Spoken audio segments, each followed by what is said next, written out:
Would you believe me if I told you that this is not beef? Would you? Would you? Are you looking for a meat alternative? Your doctor or dietitian says you should stay away from beef. You are vegan or vegetarian? Let's go. Let's prepare this beef alternative that feels and tastes like beef. You need these two main ingredients: soya beans, which contains a lot of proteins, and beetroot. Beetroot has a lot of health benefits, just look it up, and helps give this beef alternative the right color. We will also need a coagulant. We'll be using lemon for that. First, we rinse and soak the soya beans. I usually soak it overnight, which gives us at least 10 hours.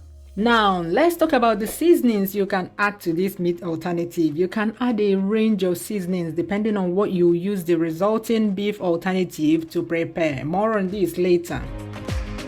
For oils, yes, we'll be using oils for this. You can use extra virgin olive oil, sunflower oil, coconut oil, or any of your favorite oils. Again, depending on what you use it to prepare. The next morning, the soya beans is now well hydrated. Look at the difference between the dry and the hydrated ones. Rinse it very well. Sorry that the camera was not focused at this time. All I'm doing is rinsing it with cool water.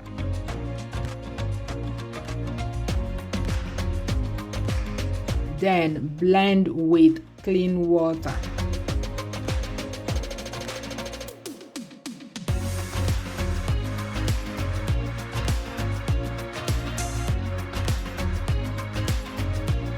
Sieve with a chiffon cloth. This is just using clean water to rinse the soya beans blend. You can either do it this way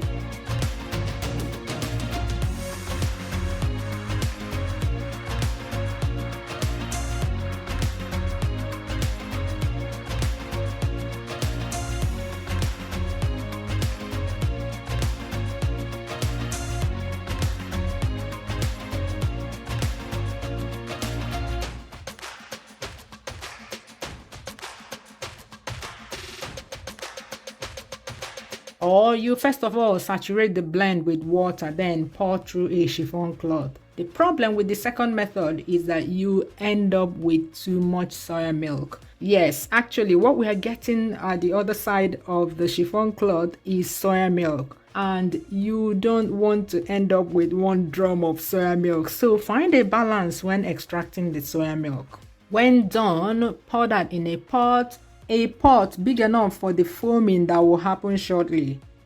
Then turn on the heat. Once the heat is on, you need to watch this closely. I am not even joking. This thing goes from not boiling 1 minute to boiling over in the next milliseconds. So keep an eye on it. As soon as you see the foam coming up, start sprinkling the lemon juice. I really can't tell you the quantity you need, but you will see the chemical reaction, the coagulation taking place. You will see the milk go from liquid to congealed milk in no time.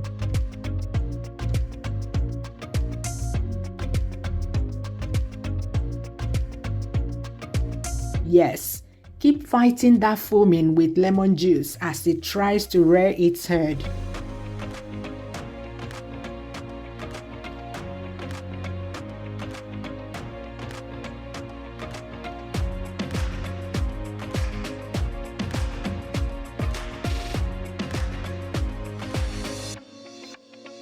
When it stops foaming, stop adding the lemon juice. Take the pot off the stove and leave it to cool down a bit. Next, we peel the beetroot. I'll use only one for the quantity of soya beans we are using today.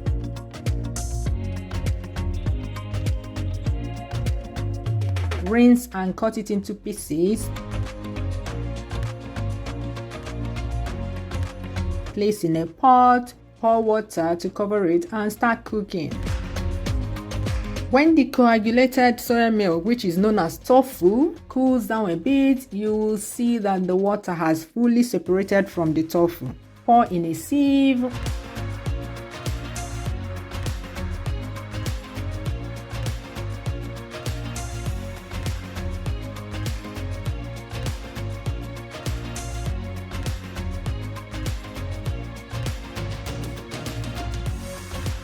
and add seasoning. I want to keep this one basic so that it can be versatile for a wide range of dishes. For that, I will add only salt, add to your taste,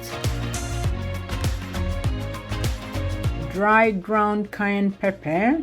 At this time, you can add any other seasoning that you want to add. For best results, when adding herbs, grind them with a dry mill first before adding to the tofu. Let me also add a bit of black pepper to this one because black pepper tastes nice. Mix very well. Keep an eye on the beetroot, and as soon as the water dries up, it's okay. I chop it with this chopper. If you need it, the link will be below.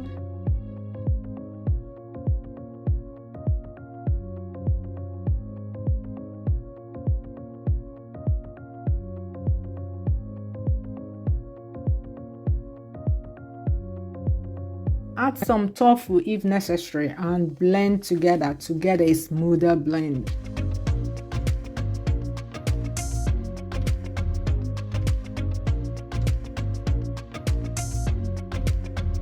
Add it to the tofu in the sieve and mix very well.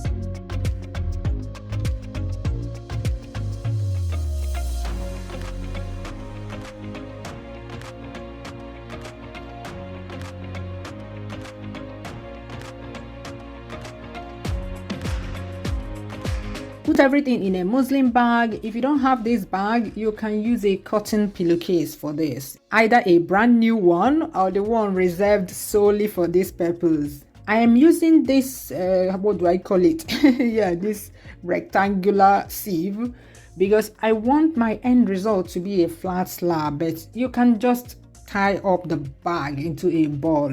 The most important thing is that you place heavy weights on it. That's what will make the excess liquid go off.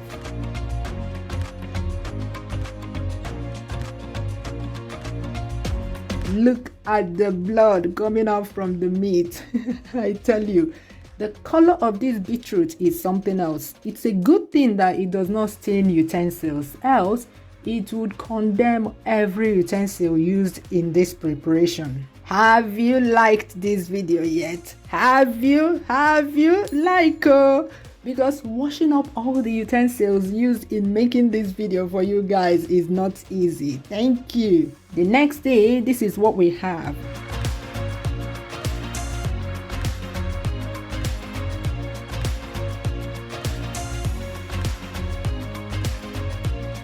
Then I start cutting them into desired shapes.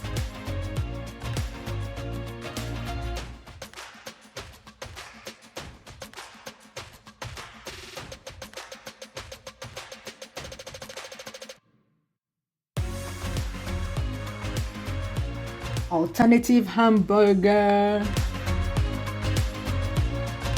This long one can be used as frankfurter for hot dogs. Then beef cuts for stews and traditional meals.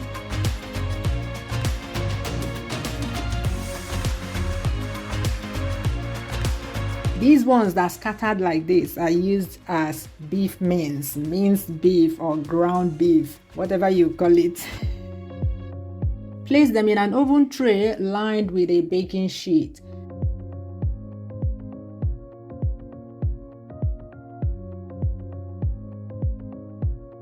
And brush with any oil of your choice. I'm using sunflower oil because it is tasteless and odorless, hence goes well with a lot of meals. Remember, I'm keeping this versatile.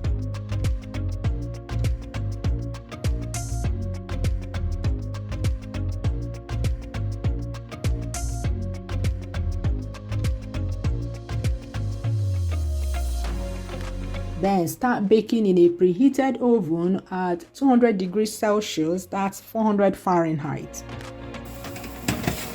After 15 minutes, turn them around.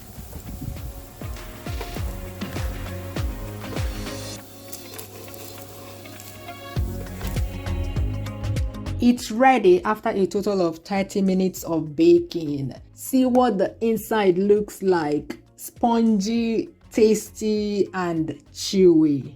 Use this meat alternative to prepare your stews, for burgers and for pies. Click this box on the left to watch the no meat meat pie recipe. Bye bye. See you soon.